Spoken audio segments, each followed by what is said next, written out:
Climate financing पर मुज़ाकरात के लिए IMF तकनीकी टीम पाकिस्तान पहुंच गई। IMF वफ्द पाकिस्तानी हुकाम से मुलाकातें करेगा। मजीद जानते हैं डॉन न्यूज़ के नुमाइंदे ताहिर शिरानी से। ताहिर, मजीद बताइएगा। IMF का तकनीकी वफ्द पाकिस्तान की क्लाइमेट फाइनेंसिंग की दरखास्त पर बातचीत करेगा और ज़राई का कहना है कि IMF के साथ क्लाइमेट फाइनेंसिंग के हवाले से तकनीकी सतह के मुज़ाकरात का आगाज हो गया है और 28 फरवरी तक मुज़ाकरात जारी रहेंगे। वजारत खजाना को क्लाइमेट फाइनेंसिंग की मद में IMF से कम $1 अरब मिलने की तवक्को है। ज़राई का कहना है कि IMF का तकनीकी वफ्द क्लाइमेट फाइनेंसिंग पर वफाक समेत सूबों के साथ मुज़ाकरात करेगा। IMF वफ्द वजारत खजाना, वजारत मौसमियाती तब्दीली, वजारत मनसूबाबंदी और पेट्रोलियम डिवीजन के हुकाम से मुलाकातें करेगा। IMF वफ्द क्लाइमेट बजटिंग के मनसूबों पर बातचीत करेगा और आइंदा माली साल के बजट में मौसमियाती तब्दीली से मुतालिक मनसूबों के लिए फंडिंग के हवाले से अमूर पर बातचीत होगी।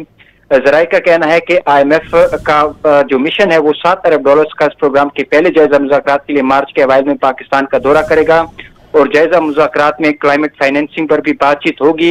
अगर IMF क्लाइमेट फाइनेंसिंग की दरखास्त पर पाकिस्तान की मंजूर करता है तो उस सूरत में जो कर्ज प्रोग्राम है वो $7 अरब से बढ़कर $8 अरब या $8.5 अरब भी हो सकता है। जी, बहुत शुक्रिया ताहिर।